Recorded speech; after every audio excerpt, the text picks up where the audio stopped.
To all our veterans tuning in, thank you for your service. To the families who've supported them, our deepest respect. And to every listener across this great nation, welcome. Today on Radio America, we bring you a powerful first-hand account from a U.S. paratrooper of the 101st Airborne, 506th PIR, stationed in Bastogne during the brutal winter of 1944. Through his eyes, we'll relive the siege, the courage, and the resilience that defined the Battle of the Bulge. Settle in, friends, and have a good listen. We were still licking our wounds from Holland, billeted in half-frozen tents outside Montmelon-le-Grand. It wasn't luxury, but it felt like a break. A few days with hot food, letters from home, and some rest, even if our gear was still soaked from the last operation. Orders came down on December 18th like a sledgehammer. Move out. Enemy breakthrough in the Ardennes. Most of us barely had proper winter gear. I had a scarf a medic gave me and a pair of gloves with holes in the fingers. Our heavier cold weather stuff still stuck in supply depot somewhere behind us.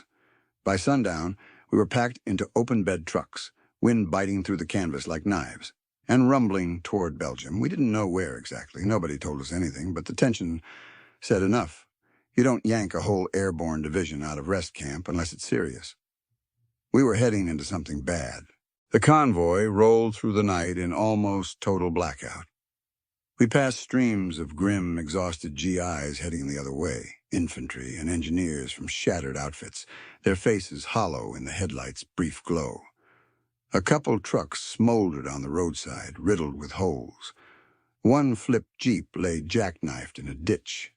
Somebody muttered, "Looks like hell in reverse." Rumors spread fast. The crowd said punch clean through in Luxembourg. Some said entire divisions got overrun. Nobody believed it, not really, but then we started hearing artillery, even from inside the trucks. I tried to get some shut-eye, but the cold worked into your bones, and every time the truck hit a pothole, you'd crack your head on your rifle. Around midnight, the 506th rolled into Bastogne, a small Belgian town we'd never heard of, bathed in frost and silence. But we weren't alone. Troops from the 501st, 502nd, and glider units were already spilling in. We stopped near what passed for Division HQ, a drab building with blacked-out windows and lines of trucks unloading men and crates. Inside, brass were hunched over maps under dim bulbs. General McAuliffe barked quiet orders, conferring with Colonel Sink and officers from the 8th Corps. Word filtered down in pieces. Bastogne was critical, a road hub the Krauts needed, and we were going to hold it at all costs. No fallback line, no reserves. The 101st, was it? Outside, I walked past civilians hurrying into cellars, their arms full of blankets and children crying. A girl no older than my sister stared at us from a doorway, eyes wide and red. Snow dusted the streets, but that wind cut deep. We knew we were being thrown in cold, barely any time to dig in. Guys whispered, "This ain't no relief mission. It's a plug-the-damn dike job." And damn it, that dike was starting to leak fast. We moved out from Bastogne just after dawn on the 20th. The town was already crowded with wounded, supply trucks, and a sense of confusion. Orders from Colonel Sink came down, sending our battalion out to the northeast perimeter. Our squad marched along icy roads, our boots sliding on frozen ruts, breath fogging in front of us. The cold was already cutting through my jacket, the kind meant for autumn, not this. No white camouflage, just olive drab against the snow. We passed knocked-out vehicles from the 10th Armored and heard distant shell fire from Noville. We were told that the armor boys, Team de Sobry, were holding the line up there. Our job was to dig in and be ready. The forest swallowed us as we moved off the road. Map in hand, our sergeant pointed us to a shallow ridge overlooking a draw. That's where we started hacking at the frozen earth. Dull entrenching tools bouncing off permafrost. By mid-afternoon, we were sweating through our wool underlayers despite the cold. The ground wasn't giving much. Our foxholes looked more like shallow graves. Someone tried using his bayonet, snapping the blade against a rock.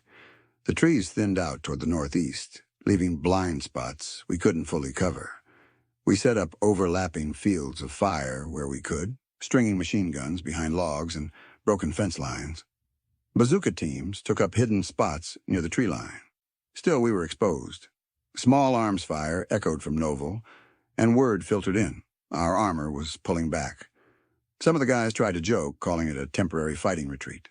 But we all knew what it meant. We weren't the supporting line anymore. We were the line.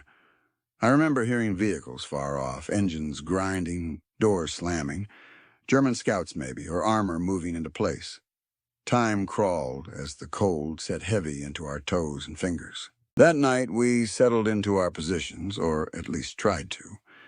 The cold pressed in from every direction. I packed snow against the sides of my foxhole to block the wind. No fires, no light, just the occasional hiss of static on the radio and stray flares rising to the north. Somewhere out there, past the trees, the enemy moved. We heard engines idling and tracks crunching slowly over ice. Every snap of a branch set us on edge. Some guys slept in shifts, rifles across their chests, but most just sat silent.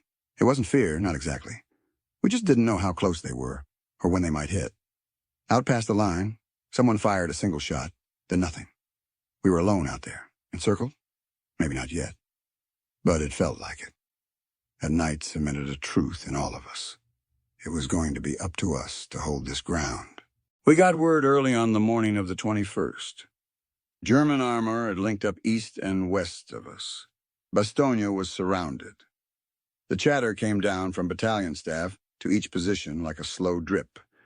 7th Panzer Corps had closed the ring tight. Sitting in our foxholes north of town, ours weren't just delaying positions anymore. This was it. Our line was the front line. I watched as battered remnants from other units filtered through the trees, their faces hollowed by smoke and adrenaline. Some walked, some were carried, others just stared, quiet. Refugees pushed carts through the slush beside them, farmers, women, kids, fleeing the villages swallowed in flame behind the breakthroughs. It wasn't just a front now. Every compass direction looked like rear guard. We were inside the pocket. My stomach dropped, not from fear exactly, but that cold knowing. We weren't waiting to move out. We were waiting to be hit. By midday on the 21st, artillery echoed nonstop. German shells weren't random anymore. They were testing ranges, bracketing fire across likely positions, like where they'd expect a machine gun nest or forward OP. Some barrages landed closer, and after each one, we instinctively pressed deeper into the frozen earth. Our guys threw tarp and fir branches over the foxholes, anything to mask thermal or visual contrast. Across the field, I watched supply jeeps and 2.5-ton trucks floor it between tree lines, trying to make it into the town before new roadblocks cut them off. One took a direct hit near Noville. All that remained was a coil of smoke and a crater. We heard from a runner that the 501st had to pull back under pressure. Another outpost was overrun. No more rear lines. We fired in support, even when we couldn't see, just by coordinates. That night, the ground shook more than it had all week. The morning of the 22nd, the cold was brutal, but the mood in the line had shifted even more. No more talk about holding until reinforcements came. None of us believed they could make it through. We were officially cut off. Frozen boots, low ammo, and now we had to tighten our sector. Every squad dug out more elbow room, widened their fields of fire. We reinforced perimeter wire with whatever we could find, downed branches, barbed metal, roll barrels. I worked beside one guy in silence for hours, just the sound of metal against ice, both of us listening for engines or tracks. Artillery started again at dawn, heavier now.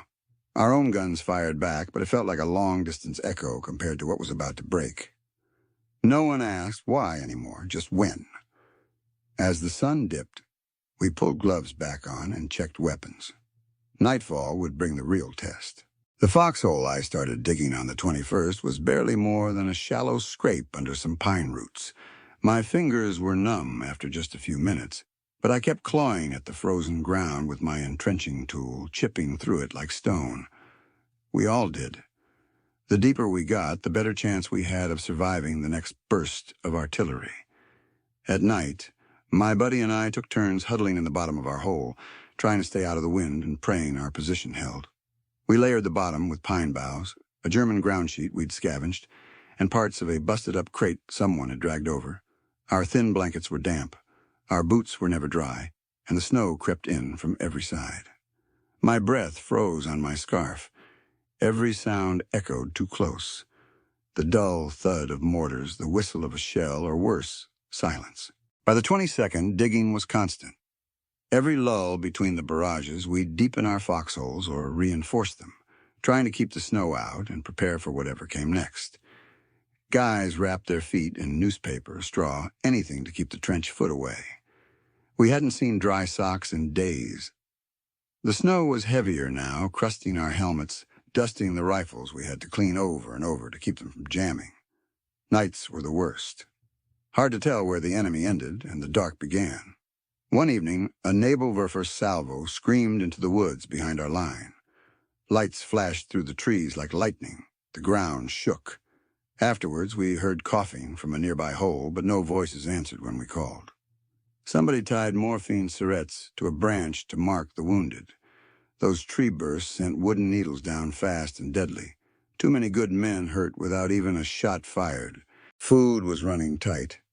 We took turns eating cold K-rations in the snow, swapping half-frozen bits of Spam and biscuits like they were gold.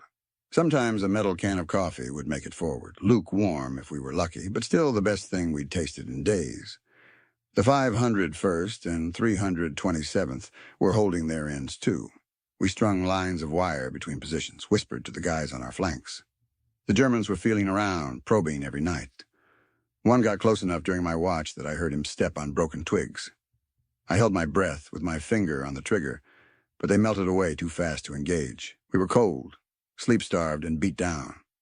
But the line held.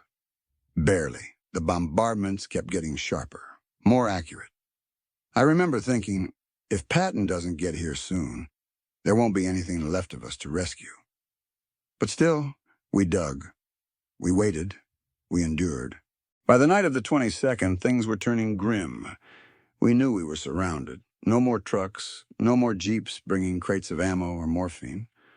What we had was all we were going to have for a while.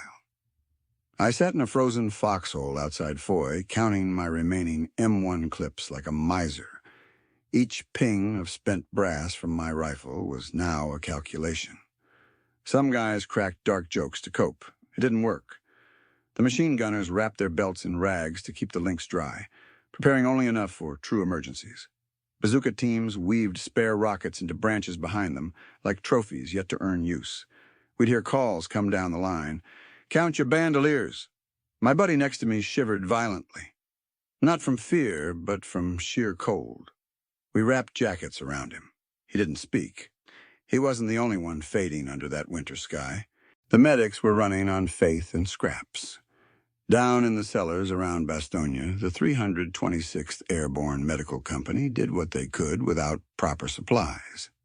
I saw wounded men carried back through woods still echoing with tree bursts, their stretchers bouncing over frozen roots. Many didn't make it to the basement aid stations. Those who did were laid out wherever there was space, barn floors, furniture shops, hallway corridors. Morphine was rationed like gold. I remember a medic pleading quietly when his last unit of plasma ran dry. The surgical team worked by flashlight, bundled in layers beneath collapsed roofs. They knew there was no evacuation, just try to keep him breathing, and maybe, just maybe, help would come. Worse, the Krauts shelled Bastogne constantly. A direct hit collapsed part of a building where civilians and wounded GIs had holed up. Smoke poured into the sky while we shoveled rubble with bare hands. Then came the 23rd, and by some miracle the skies cleared. We heard the rumble first, C-47S of the 9 Troop Carrier Command cutting low over the trees. The foxholes erupted in cheers. These chutes opened above us like blooming flowers, white and red and green, spiraling down with crates of rations, ammo, and medical gear. I never thought I'd be so happy to see a parachute. But not all the drops landed in friendly lines. Some drifted into open fields or past the perimeter, into German-held ground. We sprinted toward a few, diving for cover as rounds cracked over our heads. One guy crawled 50 yards just to yank back a box of bandages. That day, every clip, every bandage was sacred. But even as we unpacked crates, the wounded piled higher. Stretchers leaned against walls like stacked firewood. We couldn't send anyone out. No ambulances, no rear. The siege was far from over. Word filtered down around mid-morning, passed quietly from foxhole to foxhole. The Krauts had sent men under a white flag to our lines. Nobody moved much at first. We just stared through snow-laced trees, rifles ready, fingers numb on the triggers. The envoys came through the 327th Glider Infantry Sector, escorted in by MPs. Rumor had it they carried a letter for General McAuliffe himself. I huddled deeper into the frozen earth, shivering, trying to make sense of it. Talk floated through like snowflakes, something about honorable terms and needless bloodshed. Guys started asking each other, what if command actually says yes? Surrounded, running low on everything, bullets, food, medicine. We weren't exactly in a strong position. Still, the idea of rolling over didn't sit right. I clutched my M1 a little tighter. Surrender? It just didn't feel like an option, no matter how screwed we were. We didn't have to wonder long. A runner from battalion came sliding up the trail, grinning under a crust of ice. McAuliffe says, nuts! He shouted. The guy laughed and added, that means go to hell for those who don't speak, officer. It spread down the line like a brush fire. One guy near me actually cheered. Others just shook their heads and chuckled. Me? I couldn't believe it, and yet it made perfect sense. There wasn't anything else we could have said. That single word held our pride together like duct tape on a busted canteen. Sure, we'd probably just poked the hornet's nest. Hell was coming, no doubt. But somehow, knowing we told the Germans to shove it made the cold bite less. Morale ticked up just a notch. A few of us started stacking extra snow around our foxhole, prepping for the storm we knew was coming. The reply hadn't even finished echoing through the ranks before the shells started hammering again. Trees cracked under the blasts, and the artillery rained down heavier than before. Somewhere to our right, in the 502nd sector, we saw flashes through the trees. Maybe probing attacks, maybe worse. We were too far to tell, but the crackle of rifle fire told us the Germans were feeling us out. We were ordered to check our ammo belts, redistribute clips with the guys getting short. Some of us rechecked mines and repositioned grenades near likely armor routes. No big speeches. We all just moved with that grim silence born of accepting reality. We knew what came next. If they wanted Bastogne, they'd have to crawl over frozen corpses to take it. We weren't giving up, not with that one stupid, perfect word, nuts, still warming our chests in the face of everything they threw at us. On the morning of the 23rd, the woods northeast of Bastogne turned colder than ever, and the air crackled like broken glass. We dug in near the tree line outside of Foy, knees stiff with frost, rifles stiff with grime. Fog drifted low to the ground, masking shapes and sounds. That was the worst part, never being sure if the crunch ahead was snow shifting or boots. I remember setting up our listening post just beyond a frozen hedgerow and watching movement flicker between the trees. One of our guys whispered, "Password?" and got silence in return. Seconds later, muzzle flashes lit up the fog. It came that fast. Close range, no warning, just instincts. We hit the ground firing, Garand's barking, Thompson's rattling. And the whole forest came alive. The Germans wore white camo, we didn't, so we stood out like crows in a blizzard. At first contact didn't last long, but it left a mark. By the 24th, everything blurred into a cycle of tension and short, vicious firefights. They kept probing us through the woods, small groups, sometimes backed by SPGs or half-tracks. You'd hear metal clinking through the trees before anything else. Once, near Recogna, a hot burst of machine gun fire drove us into the snow. Our gunner dropped behind a log, laying down rounds, while I crawled sideways to get a clean angle with my bazooka. I didn't have time to think. I remember the German vehicle flaring slightly as it backed off, hit maybe, or just spooked. At night, things got worse. Shapes moved without sound. We had to whisper passwords constantly, and you couldn't shine a light or risk anything that might mark you. One guy in my squad fired too fast, hit a friendly who'd lost his bearings. After that, we said the password twice, quiet, then louder, just to be sure. Paranoia kept us alive. Christmas morning didn't feel real. Shells burst high in the canopy before sunrise, raining splinters into the snow like ice shards. We crouched in foxholes that barely kept out the cold, hands wrapped in spare socks, rifles resting across our laps. The wet tang of blood and pine never left the air. I remember one attack where they tried to flank through a grove east of Champs.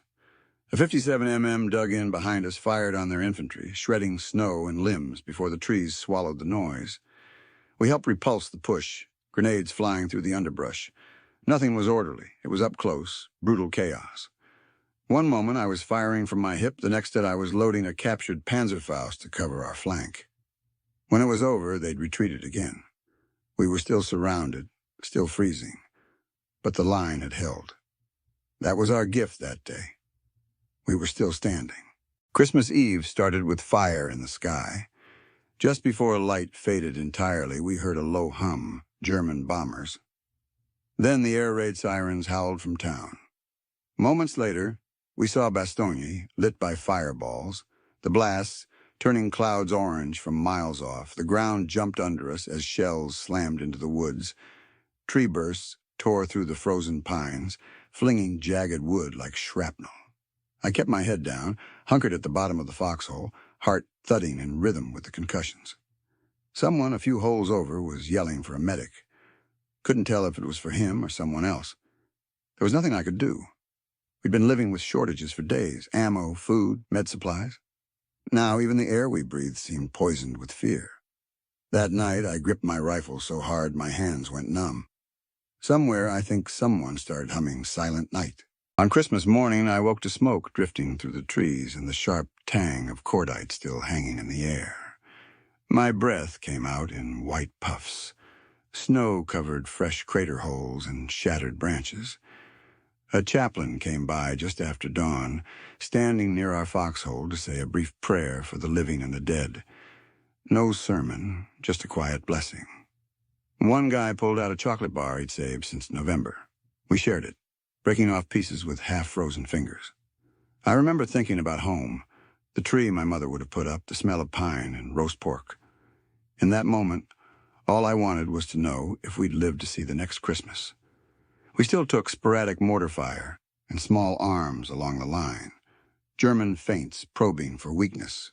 Food was almost gone. Water had to be melted from snow. We joked less and listened more. By nightfall on the 25th, the shelling returned, louder and closer. It never let up for long. But through the smoke and fatigue, we heard something new. Word from command that Patton's tanks were pushing toward us from the south. We didn't know how far or how many, but it lit a spark. Someone passed down the line the story of General McAuliffe's reply to the German surrender offer. Nuts! We almost laughed, dry, cracked voices in frozen holes. It didn't change the cold or the craters or the guys missing from roll call, but it gave us grit. We weren't giving up, not then. All around me were men who refused to fold. A few whispered prayers. Others cleaned weapons with stiff hands. I rubbed my helmet for warmth and watched the treetops flash again. Another shell. It was still Christmas somewhere. For us, it was just another night in Bastogne, but we held. The morning of December 26th didn't feel any different. Same cold that sank into your bones. Same dull thumps of artillery in the mist. Same crack of rifle fire probing our lines. I was still crouched in the same God-forsaken foxhole on the northern edge of Bastogne, half frozen, half starved, and more than halfway convinced I'd die there. We were used to rumors by now, so when someone whispered that Patton's armor was moving toward us from the south, I didn't put much stock in it. We'd heard that before. But there was something this morning, a sort of pressure in the air, like the trees were holding their breath. From our side of town, and we couldn't see anything, but I noticed artillery patterns shifting. More outgoing shells booming from behind our lines than usual. Maybe someone was making a push. We stayed low, we stayed alert, and we waited. By midday, the rumors were getting louder. No one official had said a damn thing, but you could feel it. The ground trembled now and then, not from incoming shells, but something heavier, maybe tanks. Some guy swore he could hear engines to the south. Meanwhile, the Germans weren't backing off. Mortars still dropped around us, and patrols still crept close. We traded fire in short bursts, trying to show them we weren't falling asleep at the line. I caught myself scanning the treetops less and listening more. To the artillery way down south, the sharper tempo of fire, like a brawl, was unraveling behind the smoke near Assenois. We didn't relax. Hell no. If anything, it made us edgier. The Krauts would know what a breakthrough meant. And they'd throw everything they had to keep us penned in. Patton might be coming, but we still had to hold our end. As sunlight faded into that gray-blue dusk, one of the guys came stumbling into the trench line, out of breath and wild-eyed. "They made it," he shouted. "Tanks! Patton's tanks broke through at Assenois." For a second, none of us said a word, like we didn't believe it. Then I don't know who started it. But somebody let out a cheer, and it spread down the line. Some guys laughed, others hugged, and a few just sat there in the mud, too spent to react. Me? I just exhaled. That weight. I hadn't realized how heavy it had become until it started to lift. We weren't out of the woods. Artillery still echoed. The corridor was no highway. It was narrow, dangerous, and barely open. But we weren't alone anymore. I stood up in my foxhole, looked out over the frozen field, and for the first time in days, allowed myself the thought, we might actually survive this. On the morning of December 26th, I saw the first Sherman tanks of Patton's Third Army crawl up the icy road into Bastogne. I was dug in near the southern edge of the town with my boots half frozen to the mud. We watched in silence at first, half disbelieving.